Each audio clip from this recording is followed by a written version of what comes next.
Hello school teacher and welcome back to my YouTube channel. School teacher के इस education platform पे आप सभी लोगों का हार्दिक स्वागत एवं अभिनंदन। आज हम मैथ्स के कुछ प्रीवियस ईयर क्वेश्चन को यहाँ पे डिस्कस कर रहे हैं जो कि यूटेट में पूछे गए हैं। और जो आज के हमारे क्वेश्चन होने वाले हैं वो है आपके अगस्त 2023 के। ठीक है, इट मीन्स जो लास्ट ईयर के क्वेश्चन आपके मैथ्स में पूछे गए हैं उन क्वेश्चन को आज हम डिस्कस कर रहे हैं। ठीक है, तो स्टार्ट करते हैं हम आज की क्लास को। आज का हमारा फर्स्ट क्वेश्चन है, यदि एक आयताकार खेत की लंबाई, ठीक है, वो गिवन है आपके पास 48 मीटर तथा उसका जो विकर्ण है वो है आपके पास 50 मीटर हो तो खेत का क्षेत्रफल ज्ञात कीजिए। सबसे पहले हमें पता होना चाहिए कि जो आयताकार खेत है, इट मीन्स जो आयत है, ठीक है, खेत है लेकिन वो किसके शेप का है, आयत के शेप का। जो आयत का क्षेत्रफल होता है वो क्या होता है, आयत का जो क्षेत्रफल होता है वो होता है आपका लंबाई गुणा चौड़ाई। ठीक है, हमारे पास जो आयताकार खेत है उसका हमें क्षेत्रफल पता करना है, लेकिन हमारे पास लंबाई तो है, लंबाई है आपके पास 48 मीटर। वो तो हम यहाँ पे पुट कर सकते हैं, लेकिन जब हमें चौड़ाई की रिक्वायरमेंट होगी तो वो हमारे पास अवेलेबल नहीं है। सबसे पहले हमें क्या करना है कि हमें आयत की यहाँ चौड़ाई पता करनी है। ठीक है, तो हम देखेंगे कि चौड़ाई को हम कैसे पता करें। सबसे पहले हम यहाँ पे एक आयत को ड्रॉ कर लेते हैं। ठीक है, हल्का सा ऐसे शेप में। ठीक है, और सपोज ये इसका डायगोनल है यहाँ पे विकर्ण। देखो क्वेश्चन ने हमें क्या क्या दिया है, क्वेश्चन ने हमें दिया है आयताकार खेत की लंबाई जो कि 48 मीटर है। यहाँ पे हमने वैल्यू पुट करी 48 मीटर। ठीक है, हमें पता है कि जो आयत होता है उसकी आमने सामने की भुजाएं बराबर होती हैं। इट मीन्स ये आयत की ये वाली साइड 48 मीटर है तो ये भी 48 मीटर होगी। ठीक है, और हमें चाहिए आयत की चौड़ाई। ये चौड़ाई हम क्यों निकाल रहे हैं, क्योंकि हमें आयत का क्षेत्रफल निकालना है। ठीक है, इसके साथ साथ हमारे पास विकर्ण दे रखा है 50। ठीक है, ये यहाँ से यहाँ तक आपके पास जो गिवन है ये आपके 50 मीटर। देखो जो आयत होता है उसका जो प्रत्येक कोण होता है वो होता है आपका 90। इट मीन्स ये 90 होगा, यहाँ पे 90 होगा, इस साइड 90 होगा और यहाँ पे 90 होगा। तो अगर मैं यहाँ से इस ट्राइंगल को एंगल करूँ, सेपरेट करूँ, क्योंकि ये यहाँ पे 90 का एंगल बन रहा है तो ये कहीं ना कहीं आपका समकोण बनाएगा, है ना, राइट एंगल ये यहाँ पे बनाएगा। तो मैं इसको यहाँ पे सेपरेट करके बना लेता हूँ कुछ इस प्रकार से। ठीक है, ये यहाँ पे हो जाएगा और ये है आपका 90। ठीक है, क्योंकि हमने राइट एंगल से इसको उठाया है, रेक्टेंगल से उठाया है। ठीक है, और ये आपका यहाँ पे है 48 मीटर। ये वाली साइड है आपके पास 50 मीटर। ठीक है, क्योंकि ये वाली जो साइड है वो डायगोनल है। ओके, लेट अस सपोज हमने माना ये है आपके पास ट्राइंगल ए बी एंड सी। हमने कभी पाइथागोरस प्रमेय पढ़ी थी, है ना। पाइथागोरस प्रमेय के थ्रू हम इसकी ये वाली साइड निकाल सकते हैं। जो इसकी ए बी वाली साइड है वो आयत की चौड़ाई वाली साइड है। इट मीन्स ए बी की जो वैल्यू आएगी वो आयत की चौड़ाई हो जाएगी। ओके, तो स्टार्ट करते हैं। देखो पाइथागोरस जो प्रमेय होती है, ठीक है, वो कहती है कि जो आपका कर्ण होगा, हाइपरटेनियस होगा, उसका जो स्क्वायर होता है, ठीक है, हाइपरटेनियस ये वाली हो जाएगी, है ना। इसी का जो स्क्वायर होगा वो उसके परपेंडिकुलर और उसके बेस के स्क्वायर के बराबर होता है। इट मीन्स जो कर्ण का स्क्वायर होता है वो लंब और आधार के स्क्वायर के बराबर होता है। जो लंब है आपके पास वो है ए बी, तो हमने लिखा ए बी का स्क्वायर प्लस, ठीक है, बेस बेस है आपके पास बी सी। इट मीन्स ये हो जाएगा बी सी का स्क्वायर। ओके, अब यहाँ पे वैल्यू सिंपली पुट करनी है, 50 का स्क्वायर यहाँ पे हो जाएगा क्योंकि हमारे पास जो ए सी है वो आपके पास 50। ओके, ए बी की वैल्यू हमें पता करनी है, तो ए बी को एज इट इज़ यहाँ पे हम लिख सकते हैं ए बी का स्क्वायर प्लस बी सी का स्क्वायर। इट मीन्स जो बी सी है आपके पास वो है आपके पास 48 का स्क्वायर। ठीक है, अब देखो 50 का स्क्वायर हो जाएगा 2500। ओके, 2500 हो जाएगा 50 का square equal to A B का स्क्वायर करेंगे तो ये ए बी स्क्वायर हम इसको लिख सकते हैं। ठीक है, प्लस 48 जो 48 का स्क्वायर होता है वो होता है आपका वो 2304 2304।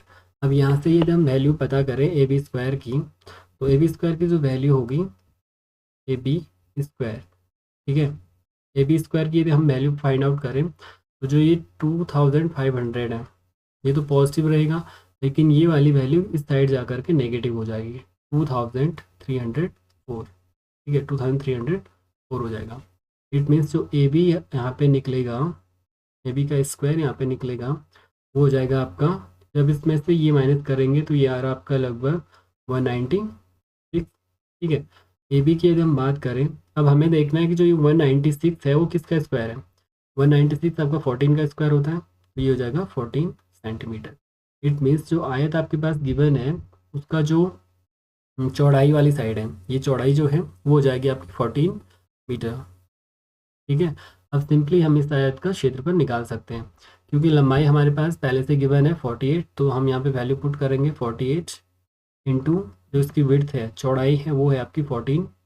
ठीक है, यहाँ पे हमने वैल्यू 14 पुट करी, ये वैल्यू हमने यहाँ से अभी फाइंड आउट करा।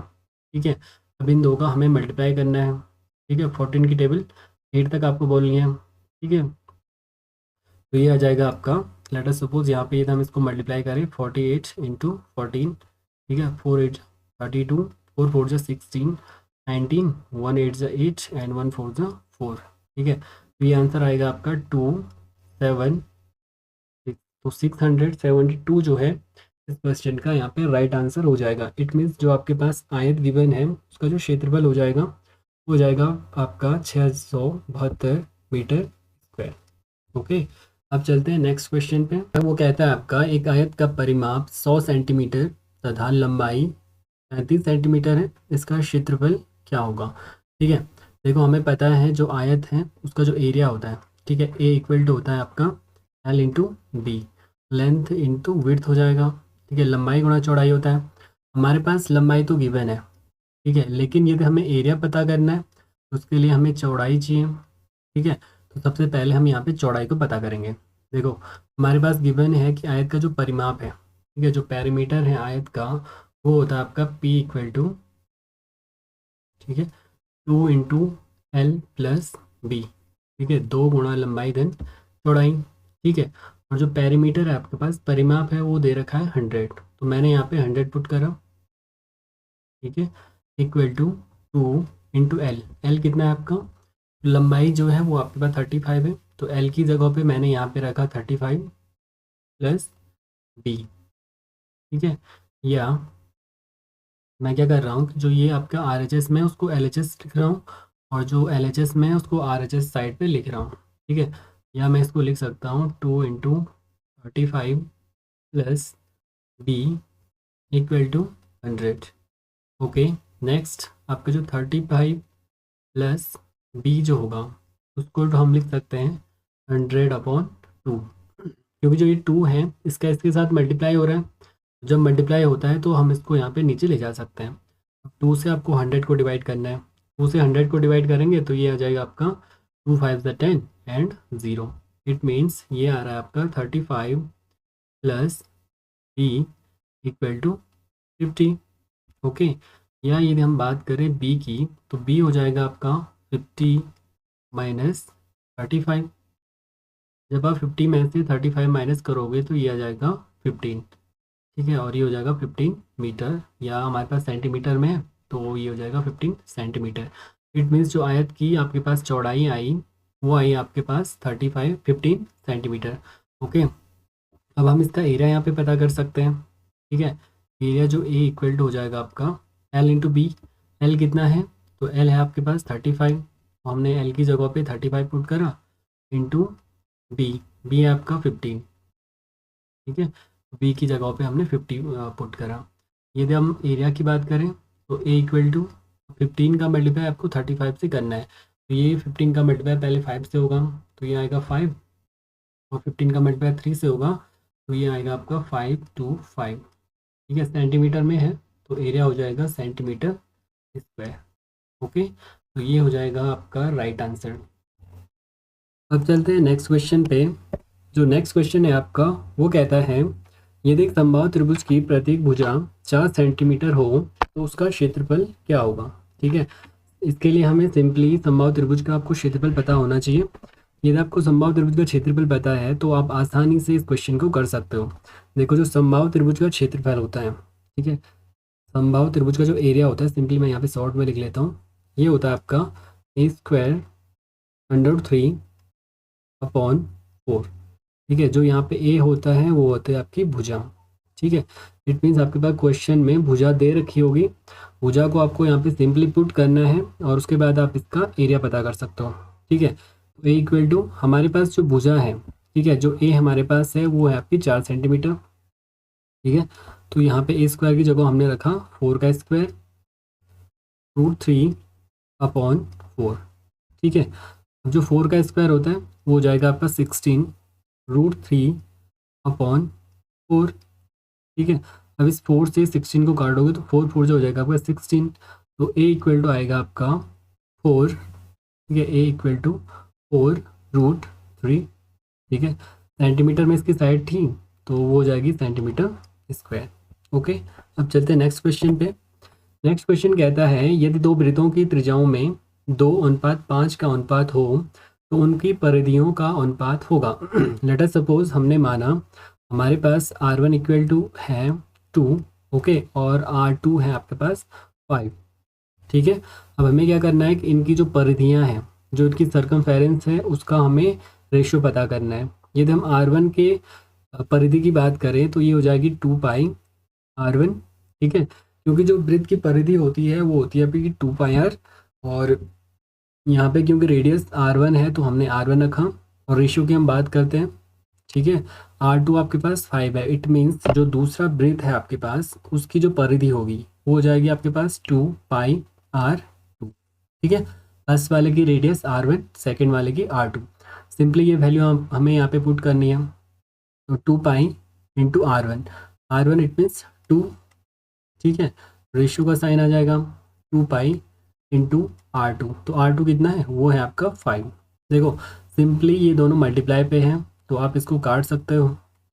ठीक है, तो यहाँ पे 1 बच जाएगा, इट मीन्स ये होगा आपका 1 × 2 इक्वल टू 1 × 5।